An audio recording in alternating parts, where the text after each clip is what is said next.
ሰላም ጤና ይስጥልኝ የቻናል ተከታዮች እንዴት ናቸው? እኔ ጋር እግዚአብሔር ይመስገን። እናንተ እንዴት ናቸው? ሰራ ጤና ሁሉ ሰላም ነው አለን እግዚአብሔር ይመስገን። ዛሬ እንግዲህ ኖላዊ ድራማ ይዤላችሁ መጥቻለሁ። እናንተም እስከ መጨረሻው ድረስ ተከታተሉ። አመሰግናለሁ። እንግዲህ ወይዘሮ ሜላት እንግዲህ ቁጭ ብላለች። ወይዘሮ ሜላት እንግዲህ ሳሎን ቁጭ ብላ እየተጨነቀ ነው። እየተጨነቀችበት ምክንያት ምንድን ነው? የምትወዳ ጓደኛዋ ከድታታ ላይ ምን አድርጊያ ነው? በምን ምክንያት ነው እንደዚህ ያደረገችን? እያለ እንግዲህ ቁጭ ብላ እየተጨነቀች ነው። ነገር ግን አቶ መስፍን እንግዲህ ለምን ብሎ ሲጠይቃት ምክንያቱም ውድ የሆነ ነገር ስለወሰደችብኝ ትለዋለች። ምንድን ነው ባዩሽ አስረጅ ሲላት፣ ምክንያቱም እኔ አንተን በጣም እወድህና አፈቅረ ነበር ሜላት መታ ስለወሰደችብኝ ነው ሲላት ስትለው፣ እንግዲህ መስፍኔም ተይ እንጂ ባዩሽ እንደዛ አትበይ፣ እኔ እኮ እንደ እህቴ ነው የማይሽ፣ ለምንድን ነው እንደዚህ ያደረግሽ ብሎ ባለፈው ተቆጥቷን ነበር። እና ሜሉ እንግዲህ ለማለቴ አቶ መስፍን ለሜላት እንግዲህ ሁሉንም ነገር አልነገራትም። እንግዲህ እርግ ማናት ድንብላል ትመጣለች። ብላልም ስመጣ እትዬ ምን ሆነሽ ነው? አሙሻን እንደ ስትላት፣ አይ አላመመኝም። እንግዳ ለምንድን ነው የምትጨነቂው? ለዛች ለጓደኛ ማን ነው ስሟ?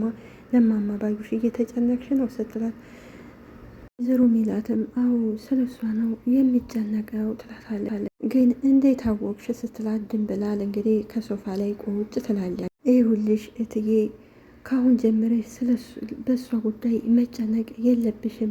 ለምን ድንብላል ብላ ተጠይቃታለች። በጣም ክፉ ሰውና ከእናንተ አልፎ እኔንም ስታሰቃየ ነው የኖረችው። ምን አድርጋ ስትላት፣ እንግዲህ ከሰላም ስልክ ላይ እንግዲህ ያሉትን ፋይሎች ከምላሴ ክፍል ገብታ ስታጠፋ አይቻታለሁኝ። ሜሉ ተደነግጥና ምን ታዳለም ለምንድን ነው ያልነገርሽኝ እስካሁን ድረስ? እሷ ግን ለማንም እንዳትናገሪ ብላ አስፈራርታኝ ነበረ። ሜሉን በጮት እና ታዳ ብታስፈራራችስ? ድንብላልም ቀጥላ እትዬ ባለፈው ታስታውሽ እንደሆነ እጄን አሞኝ አልነበረ ትላታለች። አዎ እና ስትላት እንግዲህ ድንብላልም አዎ እሷ ነበረች በቢላዋ እንደዛ ቆርጣ የጣለችኝ እጄን ወለዳ እንጀን ነበር እጄን ቆርጣ የጣለችኝ። እንደውም የምትናገሪ ከሆነ አንገሽን ቆርጬ ነው እምጥልሽ ብላ አስፈራርታኛለች። ሉ ረጋ ብላ እውነትሽን ነው ድንብላል ግን ትላታለች። ሁሉም ነገር ሲሰለቸኝ አንድ ቀን እናንተ በሌላችሁበት ብን ብዬ ልጠፋ ስል መንገድ ላይ ፊት ለፊት ተገናኘኝ። ከዛ ወደ ቤት ተመለሺ፣ እኔ ከዛ ቤት ውጪ ስልሽ ነው የምትወጩ ብላ ወደ ቤት መለሰችኝ። ወይኔ ሜላት ጭራሹን አንቺ ጋር ደርሳለች እንዴ ትላለች። ምን ይሄ ብቻ እርግብ ቀድማት ነው እንጂ እማማንም እኮ ልትገላት ትፈልግ ነበረ። ሜሉም እንዴት ስትል፣ ይሄውልሽ እትዬ ያን ለማማ መርዝ የሰጠቻቸው እርግብ ነበረች እና እናንተ ሐኪም ቤት ሂዳችሁ ሳለ ባዩሽ እንግዲህ ወይኔ እኔን ቀደመችኝ ብላ እያወራሽ ነበረ። ሜሉም ቆይሺ የማየ ጉዳይ ላይ የባዩሽ እጅ የለበትም ስትላት፣ እንግዲህ ድንብላልም አይ የእሷ እንኳን እጅ የሚኖርበት አይመስለኝም ትላታለች። ይህንን ያደረገችው እርግብ ነች። ያኔ እናንተ ወደ ሐኪም ቤት ማማን ይዛችሁ ሄዳችሁ ሳለ ከዚህ ቤት የሆነ ነገር ስትፈልግ ነበረ።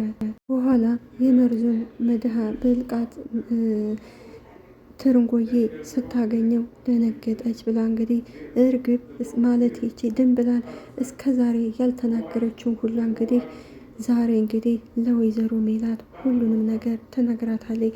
እስከ ዛሬ ያልተናገረችበት ምክንያት እንግዲህ እርግብም ሆነ ባዩሽ እያስፈራሯት ስለነበረ ነው።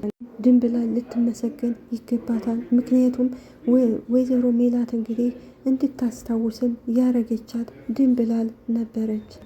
ድንብላል እኔ እኮ ይህን ሁሉ ነገር አላውቅም ነበረ እትዬ ይገባኛል። እኔ ደግሞ በሰዓቱ ያልነገርኳቸው እርግብና ባዩሽ ይዝቱብኝ ስለነበረ ነው። ወይኔ ሜላት በገዛ ቤቴ ይህ ሁሉ ነገር ሲደረግ ግን እኔ የት ሄጄ ነበረ? ሰሞኑን ልናገር አልናገር እያልኩኝ እንቅልፍ ነስቶ ነበረ። ምክንያቱም እና አንቺና ትርንጎዬ ከክላሴ ስትመጡ ተኝቼ የማታገኙኝ ለዛ ነው በሀሳብ ተጨንቄ ነበር። ልንገራቸው አልንገራቸው እያልኩኝ ሜሉም እንግዲህ ድንብላል ቤቴ አንጥቼ ለስራ አሰራሻለሁ ብዬ ልከላከልሽ ባለመቻሌ በጣም ይቅርታ አድርጊልኝ ትላታለች። ድንብላልም እረትዬ የምን ይቅርታ ነው፣ እኔ እውነቱን እንድታውቁ ብቻ ነው የነገርኳቸው። በጣም አመሰግናለሁ የእኔ ልጅ ስትላት ድንብላልም ምንም ማለት አይደለም እትዬ ትላታለች። አንድ ጊዜ የዋ ሰዎች በጣም ይጠቃሉ። ምክንያቱም እንግዲህ ሜሉ የተጠቃችው እንግዲህ ይህ ሁሉ ጉድ ከቤቷ ሲደረግ እንግዲህ ባዩሽን ስለምታምናት ባዩሽን ስለምትወዳት ባዩሽ እንደዚህ ታደርገኛለች ብላ አንድ ቀን አላሰበችም። ነገር ግን ባዩሽ እንግዲህ እስከ ዛሬ ሜላትን ስታታልልና ስታጨረብር የኖረች ጓደኛዋ ናት። የተረገመች ባዩሽ ተብዬዋ ደግሞ አቦይ አባቴ ይፋረዷታል ትላለች። እንግዲህ ባዩሽ በአሁኑ ሰዓት እነ ሜላት አልከሰሷትም።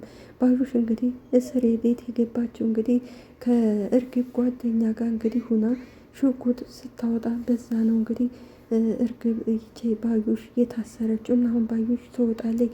የሚያስወጣትም እንግዲህ ያን ባሏ ይሁን ምን ይሆን አይታወቅም፣ ብቻ አሁን በቅርቡ ትወጣለች። ምክንያቱም የከሰሰች ሰው የለም ብሏታል። ሜላትም እንግዲህ ድንብላል በነገረቻት ብቻዋን ተነስታ ወይኔ ሜላት ይህን ያህል ሲደረግ እኔ ሙቼ ነበር እንዴ ትላለች። እግዚአብሔር ቸር ባይሆን እኮ ኑሮ ልጄንና እናቴን አጥቻቸው እኮ ነበር ትላለች። ባዩሽ አሁን የእውነት ልጨክንብሽ ነው ትላታለች። ምክንያቱም ሜላት እንግዲህ አሁን ባዩሽ ከእንግዲህ በኋላ የምታደርገው ነገር አይታወቅምና ከእንግዲህ በኋላ እንግዲህ ሜላትም ሆነ ቤተሰቧ ራሳቸውን መጠበቅ አለባቸው። እሷ ከተፈታሽ ገና ከእንግዲህ በኋላ ብዙ ነገሮች ታደርጋለች። ምክንያቱም ለመስፍኔ ምንም ነገር ያደረግኩት አይጸጽተኝም ብለዋለች። ሜሉም እንግዲህ አዎ አሁንስ እድሜ ልክ ትበሰብሻለች ትላታለች። ነገር ግን ሜላት አሁን ክስ ብታቀርብ ድንብላልን ብትመሰክር ብዙ ነገሮች ስላደረገ ባዩሽ እንግዲህ ልትታሰር ትችላለች። ሰላምና እንግዲህ ሀና ተኝተው ነበር እና ሰላም ተነስታ ቁጭ ትላለች። ሀና ምነው ሰላምዬ አትተኝም እንዴ ትላታለች። ሀናም በየት በኩል ልተኛ ስትላት ሰላም በየት በኩል ልተኛ ስትላት ሀናም ምን ነው ሰላምዬ ትላታለች። መቼ ተኛሽ አንቺ እየተገላበሽ እኮ እንቅልፍ አልወሰደሽም ትላታለች። ውይ ሰላምዬ ረበሽኩሽ እንዴ በጣም ይቅርታ ትላለች። ምን ሆነሻን ስትላት እሷም ምን ሆንኩኝ 10 ጊዜ ስትገላባበጪ የነበርሽው አሞሽ ነው እንዴ ስትላት ሀናም ኧረ አላመመኝም ትላለች። እና ታዲያ ምን ሆነሽ ነው? እንዲሁ በቃ እንቅልፍ እምቢ አለኝ። ለምን እምቢ አለሽ? እኔ እንጃ ሰላምዬ ብቻ እንቅልፍ እምቢ ብሎኛል። ሰላምም ሳቅትልና ምን ነው ጆሮ የሚባለው ልጅ ናፈቀሽ እንዴ ትላታለች። ሀናም ማለት ለምን ይናፍቀኛል? እኔ ሰላምም እኔ እንቅልፍ እምቢ የሚለኝ አንተ ነህ ሲናፍቀኝ ነው ትላለች። ከዛ ሀና አንተነና ጆሮ ደግሞ ምን አገናኛቸው? ማለቴ እኮ አንቺም ወደሽው እንደሆነ ያው እንቅልፍ የነሳሽ እኮ ብዬ ነው እንዴ። ሰላምዬ አሲር ምን አድርጎኝ ነው የምወደው? እሱ እኮ በጣም ጥሩ ልጅ ነው። ቆይ ግን አንቺ ልጅ ያምሻን እንዴ? እና ታዲያ የሚወደደው ጥሩ ሰው አይደለም እንዴ? እናም ማለቴ አሲር እንደዚህ አይነት ነገር አያውቅም፣ ንጹህ ወንድሜ ነው ትላታለች። ኧረ እባክሽ እንደዛ ነው እንዴ ስትላት አዎ ምን ነው አልተዋጠልሽም እንዴ የነገርኩሽ? ሰላምም አይገርምሽም ጆሮ የሚባለው ልጅ ነፍሱ እስከምትወጣ ድረስ ነው የሚወድሽው። እናም እየተርበተበተ ማለት አንቺ ይህንን እንዴት አወቅሽ? የሆነ ጊዜ እኛ በተናገርን ሰዓት ከፍቶች ስለነበረ ላግኝሽ ብሎኝ አግኝቸው ነበር ትላታለች ሀና። እናማ እንደሚወድሽና ለአንቺ ምንም ነገር እንደሚያደርግ ነው የነገረኝ። ሰላምዬ እየቀለድሽብኝ ነው አይደል? የምሬን እኮ ነው። ከእንግዲህ በኋላ ሀናን የሆነ ነገር ተናግራችሁ ብታስከፏት እስር ቤት ማለት ለእኔ ቤቴ ነው። ስለዚህ ቤተሰቡን በሙሉ አቃጥለዋለሁ። ለሀና ምንም ነገር ቢሆን አደርጋለሁ ብሎኛል። ሀናም አላመነችም እና አሴር በፍጹም እንደዚህ አይነት ነገር አይልሽም ሀና፣ እየነገርኩሽ ያለሁት እውነቴን ነው። ልጁ ነፍሱ እስከምትወጣ ድረስ በጣም ነው የሚወድሽው። ሀናም ወይኔ ጉዴ፣ እኔ እኮ ስጠይቀው አልወድሽም ነበር ያለኝ። እንዴት ልትጠይቂው ቻልሽ? ያው አንዳንድ በማይባቸው ነገሮች በማይበት ነገር ጠይቄው ነበረ። አንቺ እኮ በጣም ጥሩ ልጅ ነሽ፣ ስለዚህ ምን አድርገሽ ነው የምወድሽ ብሎ ነው የነገረኝ። ሰላምም ሁለት ድንጋይ ራሶች ናቸው የተገናኛቸው ትላታለች። እናም ወይኔ ጉዴ፣ አሁን ምንድን ነው የማደርገው? በዚህ በኩል አሴር፣ በዛ በኩል ደግሞ ኢዝራ አለ። ምንድን ነው የማደርገው ትላለች። አሴር ግን ለእኔ ሳይነግረኝ እንዴት ለሰላምዬ ነገራት? ጥሩ ልጅ ነሽ፣ አልወድሽም አላለኝም ነበር? ይሄ ውሸታም። ቆይ ላገኘውማ። መስፍኔ እንግዲህ ወደ ሳሎን ቁጭልና ምላሴ ጋር ይሄዳል። እንዴ የኔ ልጅ አልተኛም እንዴ ሲለው፣ ምላሴም አይ አልተኛሁም ይላል። አንተም አልተኛም እንዴ ሲለው፣ አዎ አልተኛሁም፣ የሆነ ነገር እማማክር ነበር ይለዋል። ምን ነው አባዬ? እባክህ የዚች የባዩሽ ነገር እንቅልፍ ነስቶኛል። እንዴት ይለዋል። ልንጠይቃት ስንሄድ ያየሁባት፣ ስለዚህ ምንም ነገር ደስም አላለኝም ስትል፣ አባዬ ምንድን ነው? ከሁኔታዋ እንደተረዳው ከሆነ በቅርቡ ከእስር ቤት እንደምትወጣ ነው። ምን እያልክ ነው አባዬ? ቆይ እንደዛ የሚሆነው በምን ምክንያት ነው ይላል አቶ መስፍኔ። እሱን እኔ አላውቅም፣ ነገር ግን ሁኔታዋ እንደዛ ነው የሚመስለው ይላል። እውነቱን ነው እንግዲህ የሚያስፈታት የኢዝራ አባት ነው እንግዲህ ወይዘሮ ባዩሽን የሚያስፈታቱ። ያን ሁሉማ ወንጀል ሰርታ በቀላሉማ መፈታት የለባትም። መስፍኔም እንግዲህ አይ አልመሰለኝም የኔ ልጅ፣ እንዴት ነው እንደዛ የምትለው አባቴ ይለዋል። አይ ሁሉም ነገር እኔ ግምት ነው የሚመስለኝ። ምንም የሚረባ እኮ መረጃ ለፖሊሶቹ መቼ ሰጠናቸው? ራሴም ይደነግጥና ማለት እኛንን እንደ መረጃ የምንሰጣቸው? መስፍንም ይኸውልህ ልጄ፣ እኛ ካልሰጠናቸው እነሱ ከየት ያመጣሉ መረጃ? ችግሩ መረጃ እኮ ሳይሆን ማስረጃ ነው ፖሊሶቹ የሚፈልጉት። ማለት ከእጃችን እኮ ምንም አይነት የረባም ማስረጃ የለንም ይላል። በእርግጥ አቶ መስፍኔ እውነቱን ፖሊሶች ያው ምስክርና የሆነ መረጃ ማግኘት ይፈልጋሉ እንጂ ዝም ብለው አያስሯትም። መስፍኔም አሁን ሜላት ማለቴ ባዩሽ ትክክል ሳትሆን አትቀርም፣ እኛ ኮነነ ዝም ብለን እድሜ ልክ ትበሰብሳለች ያልነው ሲል፣ ምላሴም እንዴ እማዬን የመታቻት አያቴን ልገላት የነበረው ወርቁን የዘረፈችው እንዲሁም እኔን እኮ ልታስገድለኝ ነበር ይላል። ይህም ለልጄ እሱን የምናውቀው እኛ ነን፣ ነገር ግን ፖሊሶቹ ይህን ሁሉ ነገር አያውቁም። ምላሴም ለፖሊሶቹ ብንነግራቸው አያምኑንም ወይ ሲለው፣ ይኸውልህ ዝም ብለን ብንነግራቸው አያምኑንም፣ ማስረጃ ብንሰጣቸው ግን ያምኑን ነበረ። የሀናን አባት ታውቀዋለህ? ትቀራረባለሁ ሲለው፣ ምላሴም አዎ ያንን ያህል ባይሆን እቀራረባለሁ፣ ነገር ግን ከኔ ይልቅ ሰላም ናት የምትቀርበው ሲለው፣ አቶ መስፍኔን አይ ልጄን ማስጨነቅ እንኳን አልፈልግም፣ ስለዚህ አንተና ሄደን ግን ማግኘት አለብን። ይኸውልህ የኔ ልጅ እሱ ከኛ የበለጠ ስለ ባዩሽ ብዙ መረጃዎች ሊኖረው ይችላል ይላል። እንግዲህ መረጃዎችን እኮ አቶ ኖላዊ እንግዲህ ለሜሉ ሰጥቷታል። ሜሉ እንግዲህ ይህን መረጃ እስካሁን ድረስ አላወጣችውም። ስለዚህ ነገ ሄደን እናናግረዋለን፣ አሁን አንተ ተኛ ብሎት ይሄዳል።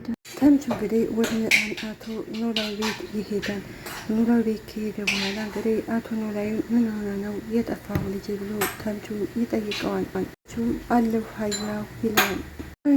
እኔ እኮ እናንተ ፍለጋ አሁን ልወጣ ስል ነው የመጣኸው ተምቹም እንግዲህ ምን ነው ፈልገህን ነበር እንዴ ይለዋል። አይ መፈለግ ሳይሆን የት ሄዳችሁ እኮ ብዬ ነው፣ ግን አንተ እንዴት መጣህ ብሎ ተምቹ ይጠይቀዋል። ተምቹም እንግዲህ ባለፈው ቦርሳ አስቀምጬ ነበር ይለዋል። እንግዲህ ያ ቦርሳ እንግዲህ የእርግብ ነው። እርግብ ደግሞ ከዛ ከቦርሳው ውስጥ ለተምቹ ምን እንዳለ አልነገረችውም ነበረ። ምናልባት እኮ አይተው እንደሆነ ሲለው አቶ ኖላዊም የምን ቦርሳ ነው ይለዋል። የሴት ቦርሳ ነው ሲለው አቶ ኖላዊም አንተ ታዳኒ የሴት ቦርሳ ምን ያደርግልኛል? ሀና ነበር ያስቀመጠችው፣ ነገር ግን እሷ ስትፈልገው ደግሞ ቦርሳውን አጥተዋለች እና ምናልባት አንተ አይተው እንደሆነ ሲለው አቶ ኖላዊም አይ እኔ አላየሁም፣ ቤት ውስጥ ከሆነ ከዚህ ነው የሚኖረው ይለዋል። ተምቹም እኔ ምን አውቃለሁ፣ ሀና ግን ካስቀመጠችበት ቦታ አጥተዋለች። ኖላዊም እስኪ ቆይ እስኪ ምን አይነት ቦርሳ ነው ይለዋል። ያን ቦርሳ እንግዲህ አቶ ኖላዊ የሀና መስሎት እንግዲህ ለወይዘሮ ሜላት ሰጥቷል ነበረ። ሴት ቦርሳ ነው ቢጫ ነው ብሎ ይነግረዋል። አቶ ኖላዊም እንግዲህ ውይ እሱ ቦርሳ ያንተ ነበር እንዴ ብሎ ተምቹን ይጠይቀዋል። አዎ አይተውታ ነው ብሎ ይጠይቀዋል። እኔ እኮ የሀንዬ መስሎኝ ወስጄ ለእናቷ ሰጥቻታለሁኝ። ተምቹም ማለት ሲል አቶ ኖላዊ ባለፈው እኮ ሀናዬ ስትናፍቀኝ ሰበብ ይሆነኛል ብዬ ወስጄ ለእናቷ ሰጥቻታለሁ። ተምቹ ይደነግጥና እንዴ ምን ይሁን ብለው ነው የሰው ቦርሳ የወሰድከው ይለዋል። አቶ ኖላዊም እኔ እኮ ያንተ መቼ መሰለኝ እኔ የሀና ነበር የመሰለኝ። ተምቹም በቁጣ አሁን ሂደው እንዳመጡልኝ እፈልጋለሁ ሲለው አቶ ኖላዊ ኧረ ተው ልጄ ተረጋጋ ይለዋል። አቶ ኖላዊም እኔ አልሄድም ከዛ ቤት እኮ እግር አብዝቻለሁኝ። ተምቹም እንግዲህ እንዲህ ይህ ቦርሳ እኮ ከርግብ ጋር የምታረቅበት ብቸኛው መንገዴ ነው። አቶ ኖላዊም በንዴት እርግብ ነው ያልከው? እርግብ የት እንዳለች ታውቃለሁ ብሎ እንግዲህ ተምቹን ይጠይቀዋል። ተምቹ ይደነግጥና ማለት ይላል። አቶ ኖላዊ ታዲያ እርግብን የት አግኝተሃል ነው? እኔ የት አገኛታለሁ? ይልቅንስ ቦርሳውን አንጣልን። አቶ ኖላዊም እንግዲህ እንግዳውንስ እርግብ የት እንዳለች ንገረኝና እኔ ቦርሳውን አንጥቼ እሰጥሃለሁ። ተምቹም እንግዲህ እንዴ እየተደራደርከኝ ነው እንዴ? እሷ እኮ ወንጀለኛ ናት፣ መያዝ አለባት ይለዋል። እንግዲህ አቶ ኖላዊ እርግብን ለህግ ትቅረብ ሲለው እንግዲህ ተምቹ ስላልወለድከኝ ነው ይልና እንግዲህ ጥሎት ይሄዳል። እንግዲህ ወደ ወይዘሮ ሜላት ቤት ቁጭ ብለን ስንሄድ ተሰብስበው እንግዲህ ሜሉ ሰላምዬ ሀንዬ አትመጣም እንዴ ስትላት፣ ሰላምም ሌሊቱን ሙሉ እኮ እንቅልፍ ተኝታ አላደረችን ሲል ነው የተኛችው። ስለዚህ አሁንም እንዳልቀሰቅሳ ብዬ ትቻል ነው የመጣሁት። አቶ መስፍኔ ምን ነው አመማት እንዴ ብሎ አይ ህመም እንኳን አይመስለኝም ትላለች ሰላም። ሜሉም እና ታዲያ ምንድን ነው ምን ሆና ነው ብላ ትጠይቃለች። እና እንደዚህ የሆነችው እንግዲህ እዝራ የሚባለው ልጅ እንግዲህ አፍቅረዋለች። አቶ መስፍኔም እንግዲህ ሜሉ ምን ነው የተጣደፍሽ ትመስላለች ሲላት፣ ሜሉም አዎ ተጣድፍ ያለሁኝ ትንሽ ትለዋለች። ሰላምም የልትሄጂ ነው ስትላት፣ ሜሉም እንግዲህ ባዩሽን ሂጄ ልጠይቃት አስቤያለሁኝ። መስፍኔም እንግዲህ የት ነው የምትሄጂው? ፖሊስ ጣቢያ ነው ሲላት፣ ሜሉም አዎ የት ነው ያለችው ትለዋለች። ሰላምም እንግዲህ ቆይ ምን ይሁን ብለሽ ነው ያችን የተረገኔ ሴትዮ ሂደሽ የምትጠይቂው? እሱን እኔ ራሴ አውቃለሁ ትላለች። ምላሴም እንዴ ምን ናቸው ነው ብሎ ይጠይቃቸዋል። ናት እያበደች ነው ስትለው እንግዲህ ለምላሴ ሰላምም አንቺ ልጅ ትላታለች። ማለቴ ሜሉ ቆይ ለምንድን ነው ስርዓት የማትይዥው ትላታለች። ሰላምም እንግዲህ ምን ነው አላበርሽም እንዴ ትላለች። መስፍኔም እንዴ ሰላምዬ እናትሽ እኮ ናት፣ ለምንድን ነው እንደዚህ የምትናገሪው? ሰላምም እንግዲህ በእናቷ ነገር ስለተናደደች እንግዲህ ተው እንጂ አቶ መስፍን እናቴ ናት እንዴ ብላ ትነግረዋለች። ራሴም እንግዲህ ቆይ እናንተ ሰዎች የሆነውን ነገር አትነግሩኝም እንዴ ይላቸዋል። በእርግጥ ወይዘሮ ሜላት ጥፋተኛ ናት፣ ያን ሁሉ ስለበደለቻት ሂዳ ማየት የለባትም። እንደውም መቀጣት ነው የነበረባት። ምክንያቱም ከእስር ቤት ስትፈታ አሁንም የሆነ ነገር ልታደርግ ትችላለች። እርግጥ የበደሉንን ሰዎች ይቅርታ ማለት ጥሩ ነው። ነገር ግን ከዛ ከጥፋታቸው ሲመለሱ ነው። ባዩሽ ደግሞ ከዛ ጥፋቷ ልትመለስ አትችልም። እንግዲህ ሀና አቶ ኖላዊን ቆይ ይሄን ያህል ተምቹ አሳስቦታ እንዴ ስትለው አቶ ኖላዊ አዎ በጣም ነው ስላልወለድከኝ ነው እንደዚህ ያደረግከኝ ብሎ በጣም ተጨንቋል ይላታል። ሀናም ፍቅር እኮ የያዘው ሰው ከባድ ነው ትላለች። ኖላዊም እንግዲህ ዋናው ችግር የለውም ቦርሳው መገኘቱ ነው መምጣቱ ስለማይቀር ሲመጣ ይወስደዋል ይላታል። ሰላምዬም እንግዲህ ሀንዬ እኛ ለማንኛውም ሳይረፍድብን ወደ ትምህርት ቤታችን እንሂድ ትላለች። እናና እንግዲህ ሰላምም ወደ ትምህርት ቤታቸው ይሄዳሉ። መስፍኔና አሴር ማለት ምላሴ ከኖላዊ ጋር ይሄዳን። አቶ ኖላዊ ሀናዬ ምን ሆነች ሲል እንግዲህ አይ እሷ ምንም አልሆነች ይሉታል። እሺ ታዲያ እና እኔ ምን እንድረዳችሁ ነው የምፈልጉት ይላቸዋል። መስፍኔም ይኸውልህ ባዩሽ እስካሁን እንድታሰረች ናት። ስለዚህ ተባብረን የእጇን ልንሰጣት ይገባል። አቶ ኖላዊም ታዳኔ ምን ልረዳችሁ እችላለሁ ይላቸዋል። እና ለረጅም ጊዜ ስትከታተሏት እንደነበረ ነግራኛለች እና ታዲያ እጃችሁ ላይ ያለውን ማንኛውንም መረጃ እንድትሰጡኝ እፈልጋለሁ። ኖላዊም የምናውቀውን እኮ በሙሉ ለሀንዬ ሰተናታል ይለዋል። እኔ ፎቶዎቹን ብሎ ሲጠይቅ እንግዲህ ኖላዊም አዎ ይላል። አዎ ሀና እንግዲህ ወስዳ ለሜላት ነበር እየሰጠቻት። መስፍኔም እንግዲህ እሱማ ፎቶ ብቻ ሆነብን ሌላ እኮ መረጃ ስላጣን ነው መረጃ ውጭ እኔስ ደግሞ ምን አውቃለሁ ብላችሁ ነው ይላል።